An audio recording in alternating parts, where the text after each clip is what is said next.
पहलवानों का विरोध। नरेश टिकैत ने 1 जून को मुजफ्फरपुर में महापंचायत की घोषणा की है। महापंचायत में विभिन्न खापों के कई प्रतिनिधि भाग लेंगे ताकि पहलवानों के विरोध में आगे रणनीति तय की जा सके।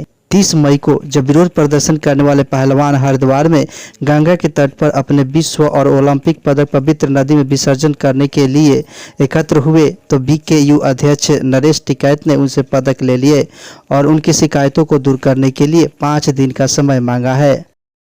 20 साल के युवक द्वारा 16 साल की लड़की की नृशंस हत्या ने दिल्ली को झंझोर कर रख दिया है। इस विभत्स घटना को कैमरे में कैद कर लिया गया है, जिसमें पुलिस ने कहा है कि अपराधी ने कथित तौर पर नाबालिग को कई बार चाकू मारा और उसके सिर को पत्थर से कुचल दिया। साहिल और पीड़िता 3 साल से दोस्त थे, लेकिन मृतका ने साहिल से रिश्ता खत्म करने की मंशा जताई थी। दुर्भाग्य से आरोपी ने इससे अच्छी तरह से नहीं लिया। इसके बाद साहिल को उत्तर प्रदेश के बुलंदशहर से लड़की की जघन्य हत्या के आरोप में गिरफ्तार कर लिया गया था। यह ध्यान देने योग्य है कि इस मामले में कई लोग शामिल हैं।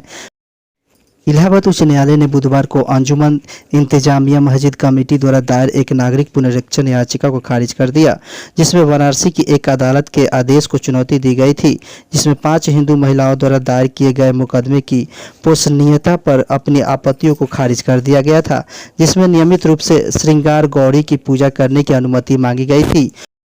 कैलिफोर्निया के सांता क्लारा में अनिवासी भारतीयों की एक सभा को संबोधित करते हुए राहुल गांधी ने पीएम मोदी पर कटाक्ष करते हुए कहा कि भारत में जो हमला हो रहा है यह हमारी जीवन शैली पर हो रहा है। अलग अलग भाषाएं, अलग अलग धर्म और उसी पर हमला हो रहा है। इसलिए भारत में परंपरा और फिर गुरु नानक जी, गांधी जी जैसे नेताओं ने इस बात पर जोर दिया कि इस धारणा के तहत नहीं होना चाहिए कि आप सब कुछ जानते हैं कि दुनिया बहुत बड़ी है। किसी एक व्यक्ति के लिए सोचने के लिए बहुत जटिल है कि वह सब कुछ समझता है और सब कुछ जानता है। इसके बाद राहुल ने प्रवासी भारतीयों से कहा कि यदि आप क्रोध, घृणा, अहंकार में विश्वास करते हैं तो आप भाजपा की बैठक में बैठे होते हैं और मन की बात करता है।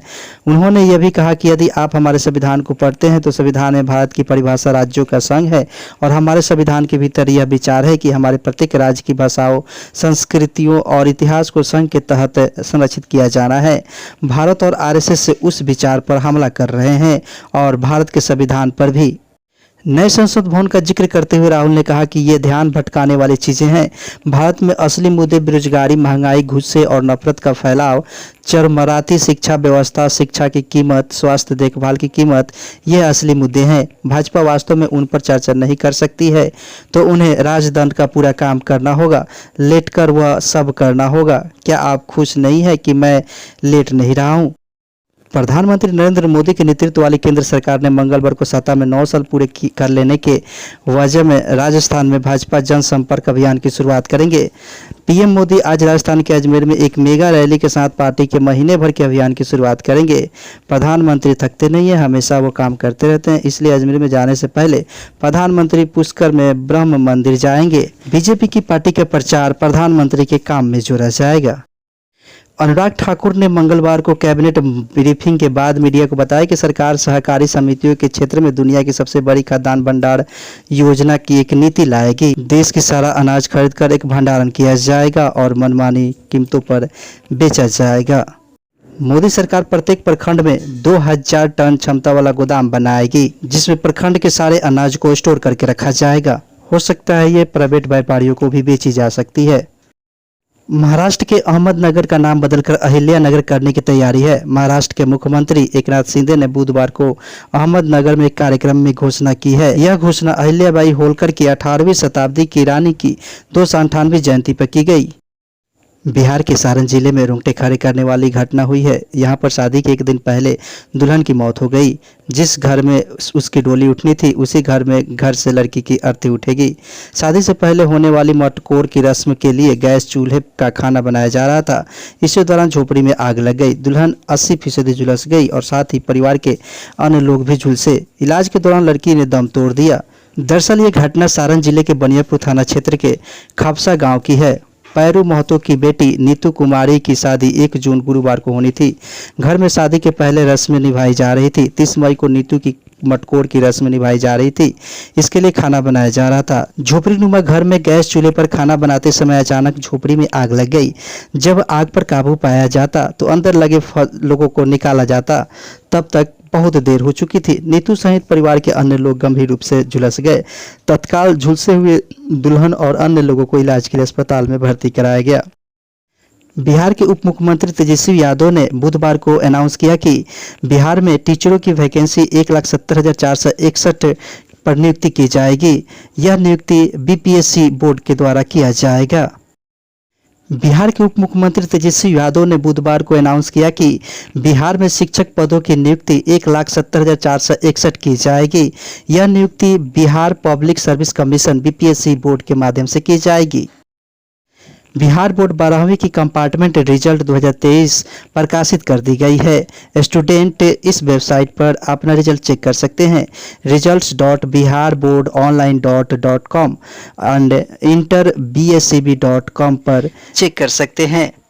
1 जून को इंटरनेशनल चिल्ड्रंस डे मनाया जाता है। 1 जून को नेशनल ओलाइव डे मनाया जाता है, यानी राष्ट्रीय जैतून डे। 2 जून को नेशनल बुबाबा डे मनाया जाता है और 1 जून को ही राष्ट्रीय दुग्ध दिवस मनाया जाता है, यानी वर्ल्ड मिल्क डे। देश के लगातार आर्थिक और सुरक्षा मुद्दों को संबोधित करने के बढ़ते दबाव के बीच बेला टिनुबू ने 29 मई को नाइजीरिया के राष्ट्रपति के रूप में शपथ ली। न्यायमूर्ति मम्मीदाना सत्यरत्न श्री रामचंद्र राव आधिकारिक तौर पर हिमाचल प्रदेश उच्च न्यायालय के 28वें मुख्य न्यायाधीश बन गए हैं। राजभवन में आयोजित एक समारोह में राज्यपाल शिव प्रताप शुक्ल ने न्यायमूर्ति राव को पद की शपथ दिलाई। इस मौके पर मुख्यमंत्री सुखविंदर सिंह सुक्खू भी मौजूद थे। हिमाचल प्रदेश के मुख्यमंत्री सुखविंदर सिंह सुक्खू हैं। हिमाचल प्रदेश के राज्यपाल शिव प्रताप शुक्ला हैं। हिमाचल प्रदेश के आधिकारिक वृक्ष देवदार है और हिमाचल प्रदेश की राजधानियां शिमला ग्रीष्मकालीन है और धर्मशाला शीतकालीन। एकनाथ शिंदे के नेतृत्व वाली शिवसेना भारतीय जनता पार्टी सरकार ने राज्य भर में मौखिक स्वास्थ्य और स्वच्छता के बारे में जागरूकता फैलाने के लिए राज्य के स्वच्छ मुख अभियान के तहत क्रिकेट के महान सचिन तेंदुलकर को महाराष्ट्र के स्माइल एम्बेसडर के रूप में नामित किया है। महाराष्ट्र की राजधानी मुंबई और महाराष्ट्र के राज्यपाल हैं रमेश बैस और यहाँ के मुख्यमंत्री एकनाथ शिंदे हैं। कार्मिक मंत्रालय के आदेश के अनुसार वरिष्ठ नौकरशाह अंशुमाली रस्तोगी को मॉन्ट्रियल कनाडा में अंतर्राष्ट्रीय नागरिक उड्डयन संगठन की परिषद में भारत का प्रतिनिधि नियुक्त किया गया है। Indian railway service of mechanical engineers के 1995 बैच के अधिकारी रस्तोगी को 3 साल के लिए शेफाली जुनेजा के स्थान पर नियुक्त किया गया है। आदेश में कहा गया है कि प्रधानमंत्री मोदी की अध्यक्षता वाली मंत्रिमंडल की नियुक्ति समिति ने विभिन्न विदेशी पदों को भरने के लिए 12 नियुक्तियों की मंजूरी दी है। अंतर्राष्ट्रीय नागरिक उड्डयन संगठन मुख्यालय मॉन्ट्रियल कनाडा में है। इसकी स्थापना 7 दिसंबर 1944 को हुई थी। अंतर्राष्ट्रीय नागरिक उड्डयन संगठन परिषद के अध्यक्ष हैं सल्वाटोर सियाचिटानो। असम मेघालय कैडर के 1988 बैच के भारतीय प्रशासनिक सेवा के सेवानिवृत्त अधिकारी प्रवीण कुमार श्रीवास्तव ने आधिकारिक तौर पर केंद्रीय सतर्कता आयुक्त के रूप में शपथ ली है। समारोह राष्ट्रपति भवन में हुआ, जहां राष्ट्रपति द्रौपदी मुर्मू ने श्रीवास्तव को पद की शपथ दिलाई है। प्रॉपर्टी वॉचडॉग के प्रमुख के रूप में सुरेश एन पटेल का कार्यकाल पूरा होने के बाद से वह दिसंबर से कार्यवाहक केंद्रीय सतर्कता आयुक्त के रूप में कार्यरत थे। इक्विटास स्मॉल फाइनेंस बैंक ने डिजिटल बैंकिंग प्लेटफॉर्म के विकास और निर्माण के लिए IBM कंसल्टिंग के साथ साझेदारी की है।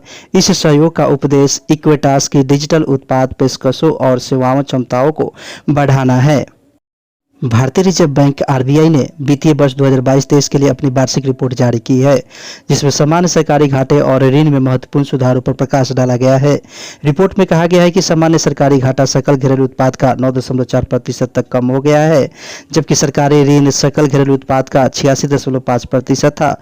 ये आंकड़े 2020-21 में दर्ज किए गए क्रमशः 13.1% और 89.4% के चरम स्तर से गिरावट का प्रतिनिधित्व करते हैं। वित्तीय वर्ष 2022-23 के लिए भारतीय रिजर्व बैंक RBI की वार्षिक रिपोर्ट ने भारत में चलन में नकली नोटों की बढ़ती संख्या पर प्रकाश डाला गया है। रिपोर्ट में पिछले वर्ष की तुलना में 500 रुपये के नकली नोटों की पहचान में उल्लेखनीय वृद्धि पर प्रकाश डाला गया है। भारत ने काठमांडू में आयोजित NSCCAVA महिला वॉलीबॉल चैलेंज कप का खिताब जीत लिया है। भारत ने काठमांडू के त्रिपुरेश्वर में राष्ट्रीय खेल परिषद के कवर हॉल में फाइनल में कजाकिस्तान को हराकर खिताब जीता है। भारत ने कजाकिस्तान को 3-0 के साझा सेट में हराया।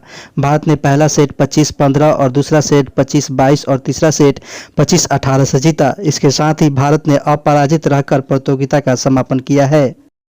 भारत गोवा में G20 एनर्जी ट्रांजिशन मिनिस्ट्रियल के साथ 14वीं स्वच्छ ऊर्जा मंत्री स्तरीय और 8वीं मिशन इनोवेशन मीटिंग की मेजबानी करेगा। ये बैठक भारत में 19 से 22 जुलाई 2023 तक गोवा में होनी है। 2047 तक भारत में वैज्ञानिक और तकनीकी प्रगति के लिए प्रधानमंत्री नरेंद्र मोदी के दृष्टिकोण को प्राप्त करने के लिए national centre for good governance और भारतीय राष्ट्रीय विज्ञान अकादमी ने NCGGINSA लीडरशिप प्रोग्राम शुरू करने के लिए सहयोग किया है। पत्रकार, संपादक और लेखक रामचंद्र मूर्ति कोंदू भटला ने NTRA पॉलिटिकल बायोग्राफी नामक एक नई किताब लिखी है, जो नंदामूरी तारक रामाराव NTR की यथार्थवादी तस्वीर प्रस्तुत करती है। आज 31 मई को विश्व तंबाकू निषेध दिवस के रूप में मनाया गया और इसका विषय रहा कि हमें भोजन चाहिए, तंबाकू नहीं।